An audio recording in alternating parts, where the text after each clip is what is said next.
अस्सलाम वालेकुम व्यूअर्स, मैं हूं नौशीन तारिक और आप देख रहे हैं विजन पॉइंट। आज हम बात करेंगे आईपीपीज पर। हालिया आईपीपीज पर उठने वाला शोर तो सभी सुन रहे हैं। क्या आपको इन आईपीपीज की हिस्ट्री मालूम है?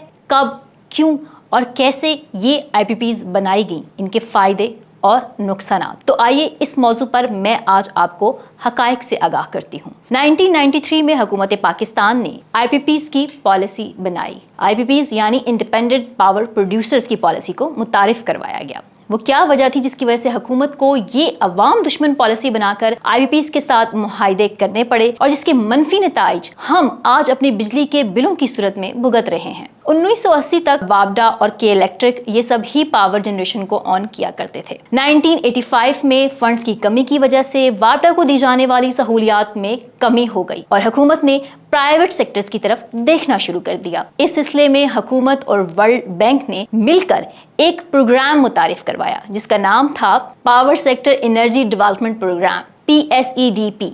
PSEDP 1, PSEDP 2 ये दोनों प्रोग्राम मुतारिफ करवाए गए और इनका मकसद पावर सेक्टर को सपोर्ट करना था। इन प्रोग्राम्स की बदौलत 1.5 बिलियन डॉलर्स इकट्ठे किए गए और मुख्तलिफ आईपीपीज ने ये बजट हासिल किया। इसी की वजह से हबको का कयाम अमल में आया। हबको पाकिस्तान का पहला आईपीपीज था। ये ज़ीनो इंडस्ट्री ऑफ सऊदिया की मदद से हब रिवर पर बनाया गया। इसका कयाम ताखीर का शिकार भी रहा और इसकी वजह थी गल्फ वॉर और पाकिस्तान में हुकूमतों की तब्दीली। हबको अभी बन ही रहा था कि मुल्क में लोड शेडिंग शुरू हो गई। 1994 में 2 गीगावाट का शॉर्टफॉल एक्सपेक्ट किया गया। हुकूमत के लिए बड़े प्रोजेक्ट को फंड करना मुमकिन नहीं था, इसलिए एक टास्क फोर्स बनाई गई जिसका काम 2020 तक की एनर्जी जरूरियात का तखमीना लगाना था। इस टास्क फोर्स ने एक रिपोर्ट शाया की, इसका नाम था report of prime minister task force on energy. 1994 में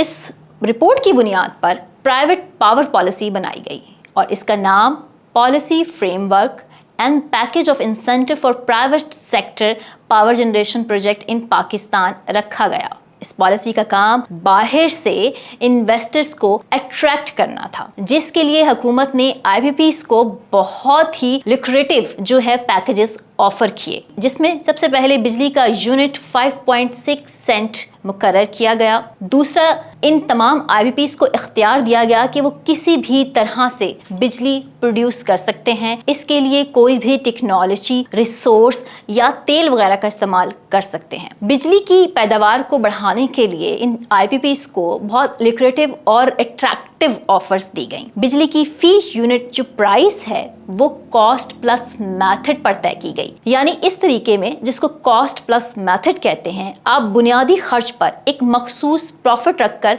रेट का तयन करते हैं। दूसरे अल्फाज में ये तय कर दिया गया था कि आईपीपीज को कभी नुकसान होगा ही नहीं और इसके लिए एक और इदारा बनाया गया जिसका नाम पावर इंफ्रास्ट्रक्चर बोर्ड रखा गया, जिसका काम बल्क पावर इम्प्लीमेंट करवाना था। इस पॉलिसी का हैरान कुन फीचर जो है वो कैपेसिटी पेमेंट था।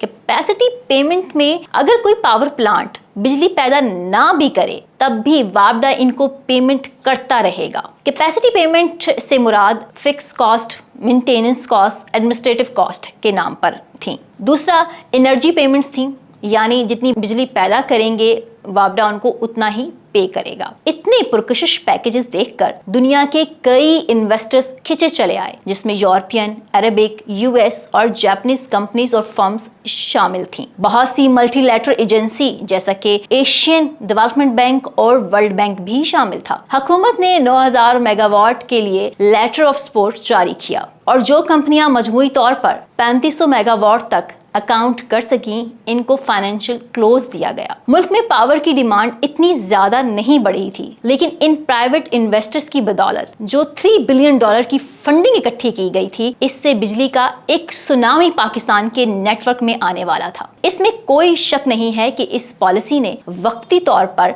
बिजली के बहरान को खत्म करने में मदद दी, लेकिन इस पॉलिसी के नुकसानात यकीनी थे जो कि फ्यूचर में आने वाले थे। इस पॉलिसी का पहला मसला कैपेसिटी पेमेंट का था, यानी अगर ये प्लांट 0 यूनिट बिजली भी पैदा करेंगे तब भी वापडा बाउंड है इनको फिक्स पेमेंट करने का। 2002 और 2003 में वापडा ने ये कैपेसिटी पेमेंट $1 बिलियन पे की हैं। दूसरा, ये मुआहदा डॉलर्स में किए गए, इसलिए जैसे जैसे डॉलर का रेट बढ़ता गया ये पेमेंट भी बढ़ती गई। इन मुआहदों की वजह से आने वाली हुकूमतों ने पिछली हुकूमतों को करप्शन चार्जेस में अदालतों में भी घसीटा, बजाय के जब इन्वेस्टर्स बड़ी तादाद में मौजूद थे टैरिफ को कम करवाकर पॉलिसी को बेहतर बनाया जाता। मुज़ाहिका खेज तौर पर हुकूमतों ने IPPs के खिलाफ ही मुकदमे कर दिए और मौक़िफ़ ये अपनाया कि इन IPPs ने धोखे से इन पैकेजेस पर हमसे साइन करवाया। तो जनाब, ये थी वो कहानी IPPs की जिसकी वजह से आज हम सब मुतासिर हैं और मुसलसल हो रहे हैं, क्योंकि बिजली के होशरुबा बिल अब नाकाबिले बर्दाश्त हो चुके हैं।